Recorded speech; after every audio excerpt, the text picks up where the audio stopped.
Time. There we go. Oh, I'm taking over, but you're the one who knows. Okay. For God's sakes, get out of this review. Hey. All right, so. Hi. Hey. So we tried to do 2 reviews. Yes. Last time. Yep. But then I fell asleep and we didn't finish the second movie, so I put it upon you to finish the second movie on your own. Which I did this morning. I know, because I texted you. I was like, please don't forget to watch the rest of the movie. And that movie is The Amityville Horror from 1979, based on the Jay Anson book. It was my first time watching it, as well as the other review that we filmed before that, yes. which was the Carrie review. Yeah, was also my first time watching will be that, out before this one. Okay, fair enough. Yeah, this will be out in August. So, The Amityville Horror is a movie that has a very bizarre connection to me. Okay. And I'm not sure if I ever told this before. So the book came out in like 77, 76, something like that. So when it came out, it was all this hoopla about it. It was a massive seller. There was a big article in it about like Better Homes and Garden or something like that. So my parents, that's how they met, was because of that book. Okay. This is how different the world was. My mom had the book out, but my dad wanted it, and the library just told my dad where my mom lived. Oh. And that's how they met. Oh boy. It was because of the Amityville Horror. So they told me that at a pretty young age, so I became like kind of fascinated and obsessed with it. So I just think that's cool. So if anybody hates me, blame Jay Anson. It was based on the beginning of it is based on a true story. Yes. Not the supernatural. Butch DeFeo was a kind of a burnout punk, and his dad owned like car dealerships and was connected to the mob, and he was super abusive towards the family. So one night the brother just killed his brothers and sisters and his mom and dad with a shotgun, and he was arrested, and when he was arrested he said, "Oh, I heard voices in the house and they made me do it." Now you gotta remember, this happened after The Exorcist came out. Right.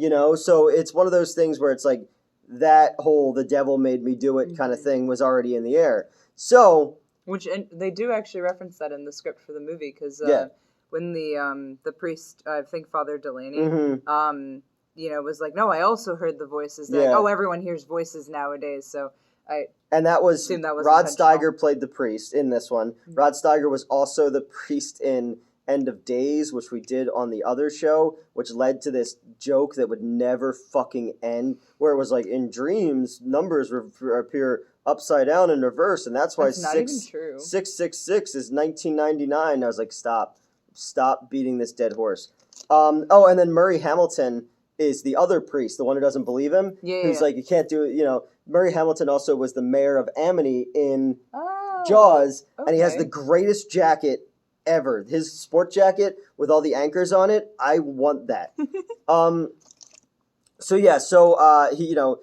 His lawyer, Butch DeFeo's lawyer, also like got together with Jay Anson, and they came up with the story. And then the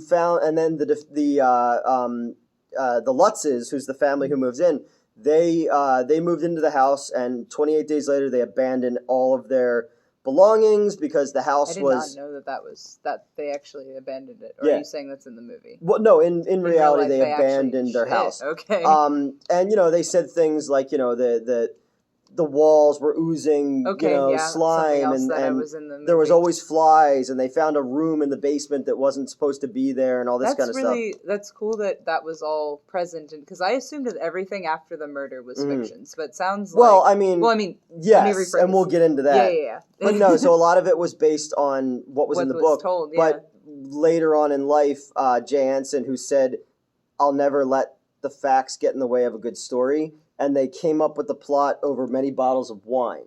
Okay. So, obviously, I did not actually believe that, the ghost part was real. I'm just saying, they added the ooze coming out. Yeah. So it's just cool. So that all came from that. But if you look at this movie from the time period, which is how I was looking at it, because it's a cool ghost story. It's one of the best ghost story movies ever made. Yeah. It has some legitimately frightening parts. The Lalo Schifrin score was nominated for Academy Award, which never happens for horror movies. Mm-hmm. And then there was a rumor that it was the rejected score to The Exorcist, which turned out not to be true. Okay. Because I think Tubular Bells was always what they were going to go with that. But yeah, so it was made by Sam Arkoff. Sam Arkoff of AIP Pictures made a lot of the Roger Corman movies back in the day. He optioned the book really early, and it was originally going to be... I was going to say, the movie is 1979. Yeah. Mm-hmm. Yeah. It was originally going to be a TV movie. Okay. And Arkoff was going to write it himself, but then they got the director of Cool Hand Luke involved in it, and they were able to get Margot Kidder coming off of Superman, and James Brolin was a known actor at the time. They were both just so gorgeous. Yeah, and apparently they did not get along at all. Oh, yeah. Really? That's all right. I can kind of see it. Yep. So you have this family who moves into this house. They're this blue collar family on Long Island, and the house is super cheap because of all these murders that happened there. Right. And which also, as someone who is, not like in the market for a house by no means, but like, that vibe, right? Yeah. Her complaining about the house being $80,000. Yeah, I know, right? And then he's like, "No, it's easily worth $120,000." Like, that's it. Mm-hmm. That's it. And they originally wanted to film the movie in the real house in Long Island, and they took press to the house and did like a whole press tour. The movie itself was made in Toms River, New Jersey. Okay. Which is down the Jersey, the central Jersey shore. And I always thought that was really cool that they found a house that looked like that one with the eyes and stuff like that. Yeah, which I think you told me they had to change the windows so people would stop visiting. The people who bought the house after that changed the windows and changed the address because they were just tired of people coming to it. But no one else who ever lived in the house ever reported anything. So here's how I frame this movie. This movie came out at the time of, you've got the gas crisis, you've got Watergate, you've got financial issues. The middle class is starting to become... It was also the years that Dahmer was active. Well, that's true. But the middle class is starting to become the lower class. Gotcha. This movie isn't about supernatural horror, it's about financial horror. Yeah. And if you take this...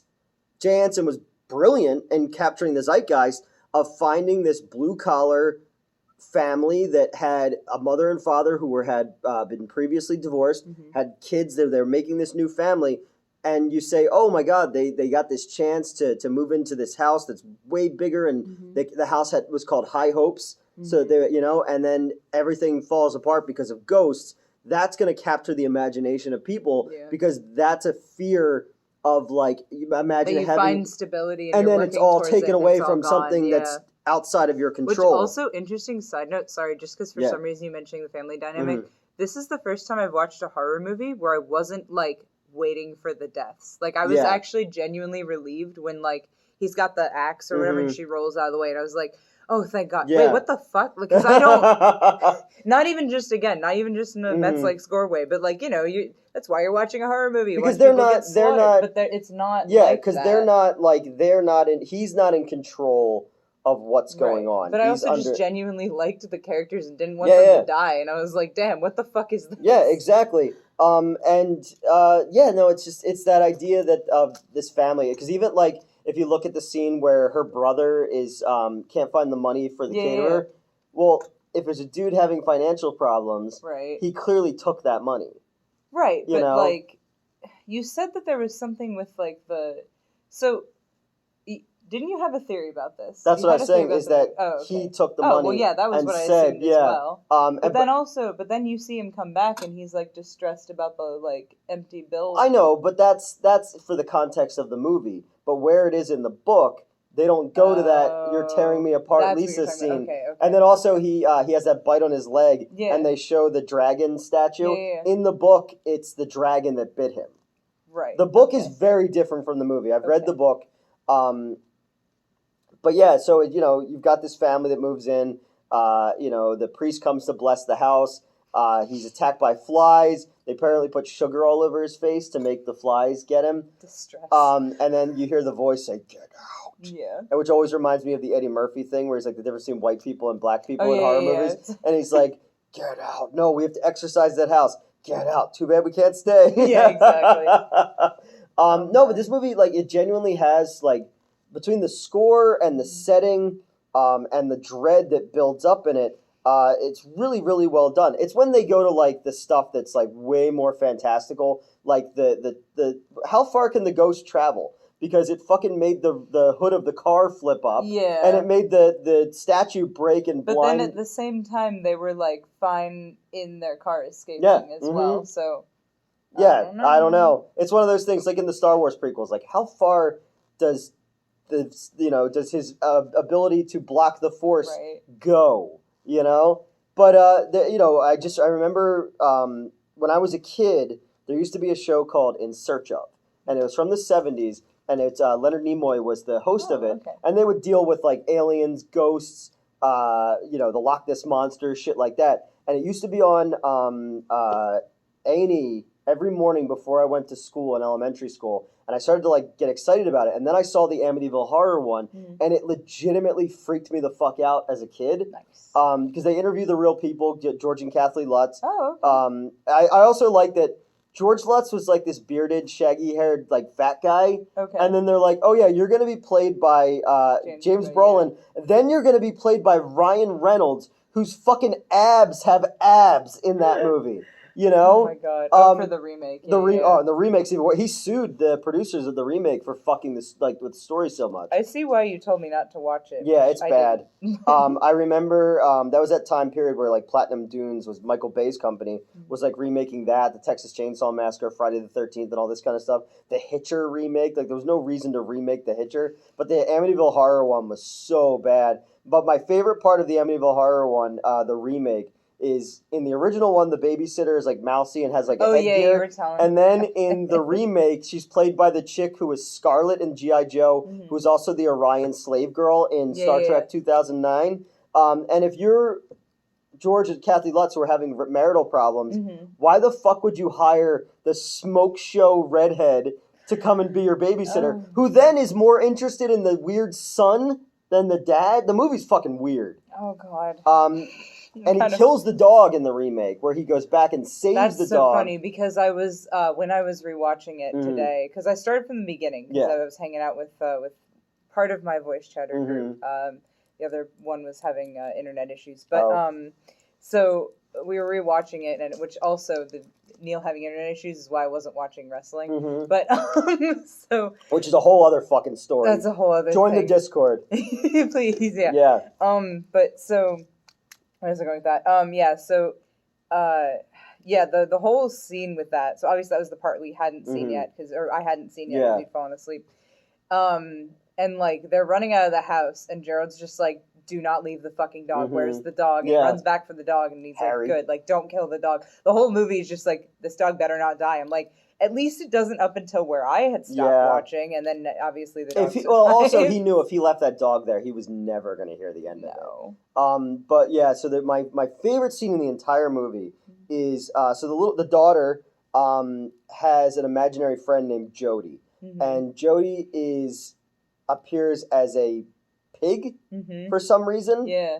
Because, like, even when he's outside, and he looks in the window and he sees the pig. But there's a scene in the movie where the daughter is singing, like, a Christian song, and the mom comes in. I like that both rocking chairs are going, and then it stops. And then it suddenly stops. But she's like, Jody. She went out the window, and then when she goes to close the window, you just see two, like, eyes outside. Yeah. So I showed that movie to my friend Kevin Oroz and my friend Robbie Kane at a sleepover in 4th grade.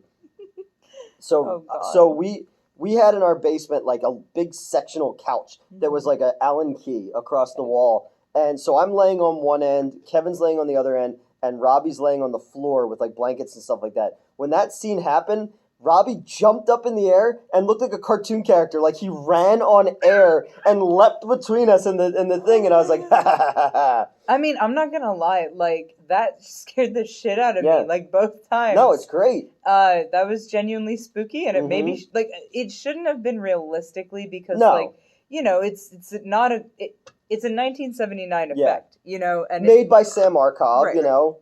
But, like, it genuinely got me, and I don't know if it was because of the suddenness of it or like the audio, but it also didn't piss me off the way most jump scares do. So it was. But then the son, the son of the Lutzes made a documentary called My Amityville Horror, which is talking about like the relationship with the father and stuff like that. That's actually really and apparently like it wasn't a pig; it's just they used to have a cat that was fat that they would call a pig. So when they wrote the story, they made it a demonic pig. But in part 2, the ghost draws like a pig on the wall. Yeah. Also, part 2 has incest in it. No, and why do they always have to? And then becomes the Exorcist, and it's like he gets exorcised from the demon, but you still killed your whole family. Yeah. You're still going to jail. Yeah. Yeah, I mean, we're not really explaining the movie very well. It starts with the murders, obviously. Principal Strickland from the Back to the Future movies is the detective in the beginning of it. He's the bald guy. Okay. There's just a lot of like little stuff like that. So my first ever general manager is in that scene as one of the paramedics because they filmed it down in Tom's River, which I thought was really cool. When he showed me that, I was like, oh my God, I love that movie. No, this is a really, really good, horror movie, and it is. Even for its low budget, it's got a good cast. It's got they didn't have enough money to buy Margot Kidder a second leg warmer. Yeah, clearly. Oh my God, no, I really genuinely enjoyed it. That was a lot of that was spooky, but it was a lot of fun. Yeah, and of course I'm gonna have to look at the case. Yeah. Oh yeah. No, I mean it's crazy because again I've read the book, I've seen all the documentaries. It's one of those ones that I'm like so interested in because there's like creepy shit that came after it, like Ed and Lorraine Warren, the Conjuring people who are just fucking con artists. Yeah. They had a piece of like investigating it, but there's a really creepy picture that was taken. So like a couple years after the movie came out or whatever, the local TV station did like a Halloween seance thing there, and they had all these cameras set up that would just randomly take pictures, and there's a really fucking creepy picture of a child's face in like night vision sticking out of the thing, and when they looked at it, it looks like the son of the DeFeos. Oh, fuck, and I was like, that's that. creepy. I like that. But yeah, no, I've seen all the fucking documentaries and all that. I'm gonna have to now. And they're basically George Lutz is waking up at 3:15 every night, which is when the murders happen, and he's slowly becoming possessed by the house. He's chopping wood because he's always cold. They only have like one group of friends. It's his employee and his wife, who just so happens to be a psychic. Yeah. Every time then the well thing, it was covered like by the floor. Yeah, and in reality, that room was just a sewing room. Right, but like, why was the direction to cover the well? Who knows? Because it's the plot to hell. Yeah. And then in the thing when he sees the face, it was James Brolin's brother playing him, but he's supposed to be him, or is he supposed to be Ronald DeFeo? I never really got that. Vague. But he starts to. I do like the scene where they're in the bar and the bartender thinks it's Ronald DeFeo. Yeah, because he looks exactly like that. Was really cool. That was really well done. And I also liked that. So when the wife saw his face in the paper, that was obviously Ron. Or supposed to be Ron DeFeo, not. Yeah. So that was. He just died like last year in prison, I think. Or 2021. 2021. Okay. I know what year it is. All right, I don't even know what year it is anymore. But when she's going through the microfiche. Yeah. Which, by the way, I forgot I have like a hidden interest in microfiche. Oh no, so do I. Because I've read like so many things that include it. I want to use one so fucking bad. Yeah. But there's no reason for me to. Do you remember when we did the '89 Batman review? Yeah. There's this scene in that where Vicky. Just talking about that. I know. Well, Vicky Vale is going through the microfiche of the Wayne's murders, and that kid who came with us who used to work for me was like, "What is that machine?" And I had to explain to him what microfiche was, which then led to us talking about the Dewey Decimal System and all this kind of. It doesn't matter. Sounds like a conversation I would have loved. Exactly. I'm not gonna lie. But no, there's a lot of like little well done things, and obviously like the setting worked really well. They made the town look like Amity. Now, my question to you is, what do you think the people of the island think about it? Like about. In real life. Like, what do you think about the murders or the movie? Not even just the movie. Yeah. What has happened after that? There was. I mean, Amityville, there are two options, right? Either they like the tourism that it brings. I don't think they or do. They don't. Yeah, I was gonna say there are two. Either they like it or they don't. Because my whole thing, okay, so it starts with the Amityville Horror, okay? Amityville 2: The Possession, right? Amityville 3D, which is not a sequel, but it has 3 in it because it's 3D, unless you can't watch it in 3D. There was a fourth one, which was a TV movie about a lamp that was possessed, and Patty Duke was in it, and like a little boy that also looks like a 40-year-old man. It's Michael. Yeah.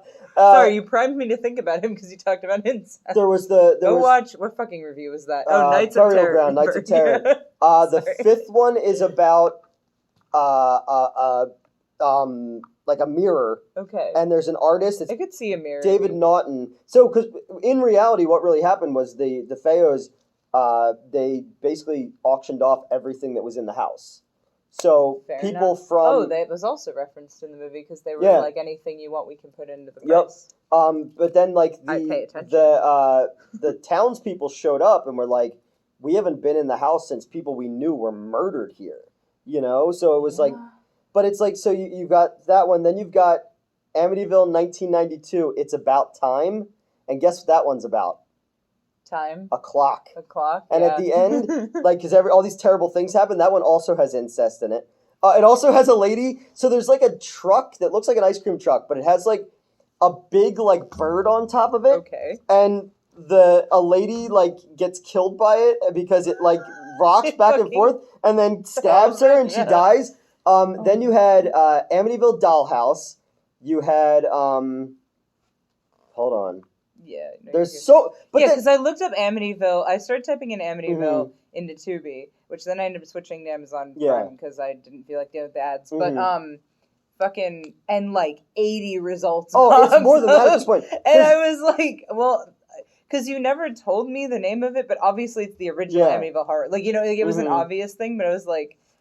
I could have clicked on any of these. Yeah, and you would have been like, what the fuck? Yeah. Yeah, because we got to a certain point where the name Amityville just became... Yeah, it just means... Yeah, it just became a clickbait kind of title. And like the fucking hacks like Dustin Ferguson started making a bunch of them, and the other one, the Cool Duder guy who used to be really fat and did like YouTube videos about like physical media became a director. Okay. And like all these like hack filmmakers started getting involved in it. So then you've got like, you know, the Amityville Ouija board, Amityville, you know, toy box, Amityville master, like it just anything that had that's Amityville. Interesting that specifically took off as a concept because it is very much tied to the house and the murders. But it becomes so in some of the movies the house burns down, but in other ones it didn't. Okay. And sometimes it's not that like the movie was clearly made in England, but it's supposed to be Long Island. Okay. So they have Amityville Theater.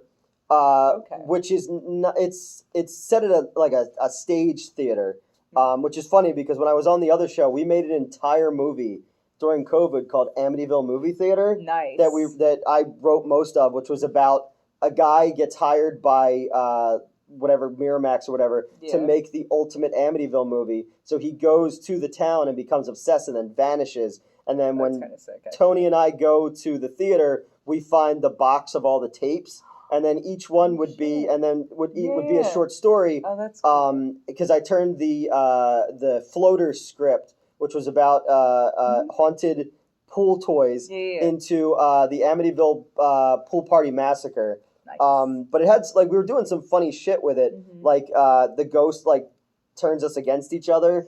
So he gives me a machete, and like they give Tony a hammer. He's like, "What do you do?" I'm like, "What are you doing?" And he's like, "I'm gonna bang some nails in." He's like, "What are you doing?" I was like, "I'm gonna clear some brush." Clear some brush. But yeah, we made an entire movie that they deleted, which is fine. But yeah, so they just became this fucking thing, and then Amityville, the house went to space. I heard. I don't remember if you told me or Joe. I probably both, because the house went to fucking space. Yeah. Yep. Yeah, because I reviewed that one, and that's Mark Polonia, the Polonia brothers. They make a lot of those too. Amity Island, Amityville Shark. There's one. Okay, so the tagline of the movie is "For God's sakes, get out." Okay. Hence. They made a movie called Amityville Vibrator. Guess what the tagline was? For God's sakes, get off. You got it. But I just saw in Fangoria, Amityville Glory Hole. Amityville Outhouse. There's one called Amityville Gas Outhouse. Chamber, which is just a dude reading the book and farting. Anything can get made and sold on Wild Eye Releasing, probably. I don't like that. Yeah. Sorry, that was such a genuine reaction. Right? I don't like that. Yeah, there's like Amityville. That's not, but why would you call... Oh my god. I know. Trust me. Because, like, the whole backstory that turned out not to be true was they said that the Native Americans would leave their sick and they're insane there on where the house was. Yeah. Which is so not true. First off, the No. Shinnecock Indians were not on Long Island. And second off, they would never leave behind people like that. No. Then there was the Ketchum, which they said was like a male witch or a man witch. Oh. Like the sandwich. Yeah. And he apparently never existed. Okay. But the remake used it as, because his name was Ketchum, it was Ketchum Kill 'em was the tagline, you know? And it makes all the little letters, like, you remember when people used to have, like, letters on their fridges? Yeah. It shapes them all out to say Ketchum Kill 'em. I kind of like that. Yeah. I kind of like that. To give the... And then at one point, Ryan Reynolds, like, goes into, like, the boathouse, and he winds up being, like, underground, where, like, the pilgrims are, like, doing, like, Dr. Mengele, like, experiments on the Native Americans. Okay. And it, like, becomes, like a Power Man 5000 video for a minute. And then remember, like, in the 90s when they would do that effect, like, where someone's head would shake real fast? Like, that's in there, and then his beautiful sculpted abs get sprayed with blood, and I'm just like, sure. Sure. Yeah. But no, this series has gone fucking out of control. They've been to space. I am at least I very much enjoyed the original. Yes. That I have watched. And the second one has elements of it I like. It's got Diane Franklin in it, who I think is fantastic. It's got Burt Young as the dad. But it's about the family who got killed the first time, but they're not called the DeFeos. Okay. They're, like, given another, like, really Italian name. So it's not really connected. Right. Part 3 actually has some cool ideas in it. It was also Lori Loughlin from Full House, who went to jail for, like, all that college thing. And we were just talking about her tonight, that she had all that worked on her face. Meg Ryan. Meg Ryan. Yeah. Meg Ryan's first movie. Okay. Yeah. And it's got a cool idea in the beginning that the guy and the woman are photojournalists that debunk haunted houses. Ooh, and these people buy, they have the Amity house, and they figure out they're doing fake stuff, so they buy it, but then it's haunted. Robert Joy from Land of the Dead is in it, and the Hills Have Eyes remake. Yeah, no, it's always a series that I will watch because I like to see how insane they get. But, like, when you get to, like, Amityville in space and shit like that. But I also wrote Amityville Arcade. That's what I was thinking. And I used the idea of the yard sale as to how the different objects got out. That makes sense. But I wrote it from the idea of what I would think it would be like to live on Amity, which is like, people don't want to be reminded of bad shit that happened there. You know, it'd be like them owning... I mean, it's like me calling the Wawas in Wayne the murder the murder Wawa. Yeah, exactly. So it'd be like, it's like somebody having like Hitler's car. It's like, why would you want Hitler's car? Yeah, like it's not like George Washington slept here. You know, this is like something horrible. Yeah. So that's what the basis of my script was, is like it was making fun of the series in general, where it's just profiteering off of something really bad that happened before.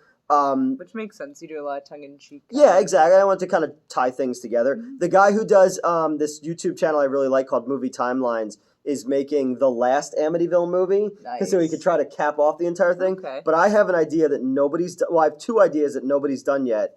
Okay. I'm not going to say what they are, but the titles alone would make you go, yeah, so you're tell me after. All right, you got me on this one. And right now I'm working on Donald Farmer's Amityville Aliens. Oh, yes, you were telling me about So that. I took another thing that I had written for the old show that we shot most of, and then they deleted that, so it's mine now. And that was Amityville versus the Galactic Samurai Schoolgirls. Right, you've been telling me where it's just a planet of samurai schoolgirls, but then the other battalions are like cheerleaders and nurses as well. Sure. It's a Donald Farmer movie, man. You're getting exactly what you think you're getting. But no, I the first one is great. It's connected to... I'm glad you've made me finally watch it. Yeah. Well, it's same thing with Carrie. Yeah, you know? Both of those are fantastic movies, and I should have watched them earlier. Yeah, but also it's a good thing I didn't watch Carrie earlier, just putting that out there. Oh, yeah, there. no, I think so. But no, sorry, you were about to say something. This is just a cool, low budget, but again, if you... It doesn't feel low budget. No, it doesn't at any time, because, it's at, I do like that he steals books from the free library. Oh my god, yeah. It's like, dude, just go get a card. Like, if you don't return it in a couple days, it's just 10 cents, And look at all the microfiche they have. Yeah, I don't know. I love the score of this movie. I love the overall sense of dread that this movie creates. Little things like the face of the pig, or just little fucking things. Even the flies, like the close up of the flies, is really creepy. Bad. Every time they try to call the priest, there's no connection. It crackles and stuff like that. When he has he gets like boils on his hands. Yeah. When he really relate to when you were talking about the cinematographer lost weight because the appetite. Yes, I was telling you that flies. The cinematographer of the movie was so disgusted by flies that he lost a bunch of weight while making the movie. I didn't used to be, and now I am. And just I'm when you see him up close, it's like gross, Not a lot makes me shudder, like close-up flies. That's the only bug that does that. Mostly you just shudder with anticipation. Yes. Also, I just killed my first mosquito last night. So in cold blood? No, I mean, technically, yeah, it didn't bite me yet. Well, it tried to, so I guess not really in cold blood, but also... I tried to squish it like 3 times, and it kept being alive afterwards, so I finally just kind of like rubbed it. Why won't you die? Shot it. Yeah, I don't hate bugs. It's just flies, man. Fucking and the flies are such a big part of the series. They're all in the cover of the book is really cool. It's got a fly on it, and like the Amityville thing comes down into like the devil's tail. Ooh, I like that. It's pretty neat. I love that the priest is like crazy, and all the other priests are like, no, and that Murray Hamilton is fucking in it, basically like playing the same character from Jaws. Yeah, I don't know. This is definitely one of my favorite movies. Mm-hmm. I'm so glad I watched it. Not just because, obviously, like, I exist because of this, which maybe I should hate this movie. I was trying to not make that joke because I want you to be happy about being alive, but at the same time, who is? So. Margot Kidder's super hot in it. She's so hot. When she's doing, like, ballet in front of the mirror, but she's only wearing one leg warmer, which I thought was really weird. Which I was saying earlier. And then, like, he can't perform because, like, the house has gotten to him. That's the one fucked up thing. It's like, all right, possess me, but if my dick doesn't work, The youngest daughter, the only daughter in the other one, was in this weird-ass movie called The Day Time Ended. Okay. That was, like, made by Charles Band's company. And it's just, like, a combination of all these different special effects that don't really make sense together. But I remember they did a Mystery Science Theater episode. I was like, oh, that's a little girl from the Amityville Horror. And I looked it up, and I was right. Amy, yep. Yeah, I don't... The other kids were just, like, window dressing. Like, they didn't even need... And one kid literally gets his hand crushed by a window. Yeah, he does. It's like it's nailed shut. Mm-hmm. Sorry, brain spit out the phrase for some reason. The babysitter gets locked in the closet. That was and is cool. banged on the door until her hands are bloody. Yeah. But then it wasn't locked. Remember when I did that to Joey? We had an employee at the Wayne. I was going to say, should we be saying people's names? It doesn't matter. Oh my god, no. So we had an employee at the Wayne Theater who was just a big dummy, and we had a closet in the lobby which had posters and stock in there. Oh, wait, that closet? Yeah. Oh, my God. I thought you meant the cleaning closet. No. He went into there, and I closed the door on him real fast, and I said, I locked it. And he didn't try the door handle. I don't even remember that door locking. It doesn't. He stayed in there for 15 minutes. No, that is way too long. Charlie, Tommy, and I sat there and watched until he came out of there. Oh, you guys unlocked it, thanks. No, I was like, it doesn't have a lock on it. I'm just imagining. I don't know. I wasn't there, but like, I'm just imagining he finally tries. When he came out, I said to him, I was like, your dad should have just let you run down his leg. The Amityville Horror. It's a horror. But yeah, fantastic movie. Very really dug it. It's free on Tubi. I'm gonna look into the case now, and I'm gonna also probably watch. You should definitely look into the case because like the stuff leading up to the murders is super fucked up with the dad. So every time I hear that someone killed their family, my first thought is they deserved it. And hey, spicy take, I know, but like very hot take. But like, you know, every fucking time you dig into it, and the family in question, maybe not the whole family, maybe the siblings were fine or whatever, but like, you know, generally the parents were just despicable human beings, and the only way to end that. And the reason that people went with the supernatural angle is they were like, well, hold on, how do all those different people aren't, you know, they don't wake up when they hear a gunshot.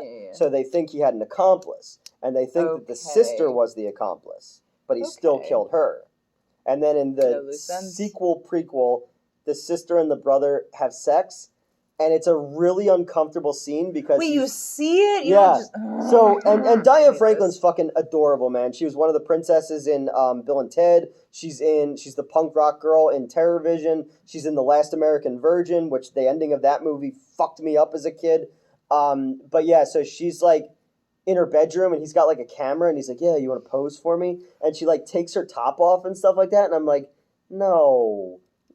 I remember renting that movie when I was in like 5th grade because I'd never seen it before, and my aunt was sitting in the room with me, and she's like, can we turn this off? And I was like, yeah, let's turn this off. Yeah, I'm a little bit, you know, it's a little dirty to watch this with a family member.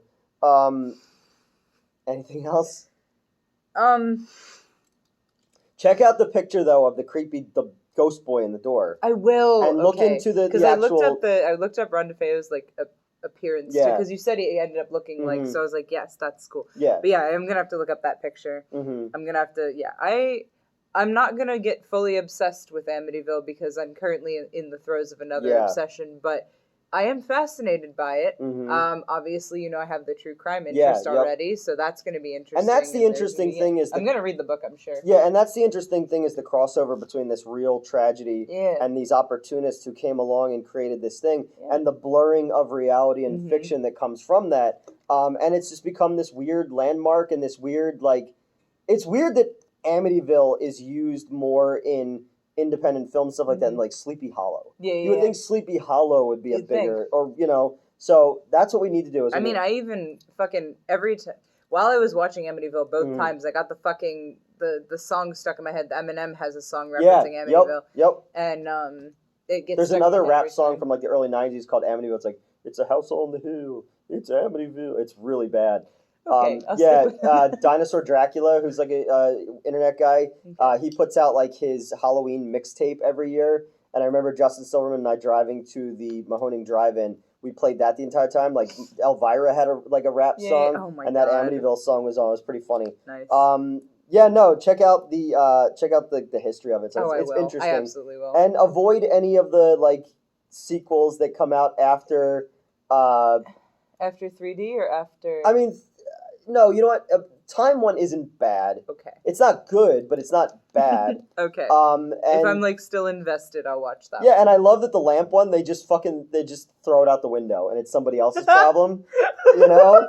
I just said unplug it. You know? Yeah. Or like smash it or something. Yeah, but the twist ending. Wait, was that the lamp? Was that by any chance? Is it the lamp that they show the kid knocking off when he gets shot? It doesn't look like it would be in that house either. Like it looks like a horror movie lamp. At least reference. No, so they throw it out the window, and then a cat like comes up to it, and then the movie ends with the cat's eyes glowing green and credits. No. And I was like, "Fuck you, movie." There's some weird stuff in like the Amityville Dollhouse one. I don't know. There's neat shit in some of them. Okay. You know, they all stretch themselves way too thin, and they're like the Children of the Corn movies. Like it was a 20-page short story that they made into like 13 movies. You know. I didn't know it was only 20 pages. I'm sure it's more than 20. Well, but yeah. Yeah. All right, so check out the Amityville Horror. As you can see, I'm a big fan of it. I know all about this shit. It's cool. It's just that In Search of video show freaked me out as a kid. I used to love like that and like Sightings and Unsolved Mysteries. All those type of shows were just super cool because I was like obsessed with like ghosts and monsters as a kid. I've grown up so much since then. All right, guys. For God's sakes, let's stop. Get out.